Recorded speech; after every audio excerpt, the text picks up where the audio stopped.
Good day, class. Have you ever wondered why it feels like the Philippines is always prone to typhoon?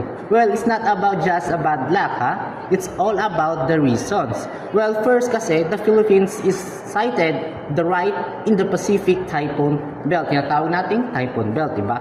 Now, in area which where tropical storms are created. Kasama na dito yung mga warm seas that acts like a fuel in these storms. Now, our geography, especially Philippines, contains about 7,000 islands. Ganon kadami, di ba? Well, because it's exposed sa mga coastlines ang mga islands natin, this makes the typhoons have plenty of places to hit. So, actually, the typhoons, 20 na create niya per year. But 5 to 7 naman yung naglalandfall. So, I will show you a simple typhoon track sa ating Philippine area. So, here, can you see it clear?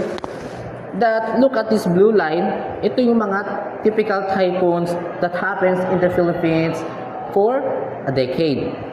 So, nakikita nyo napakadaming lines here.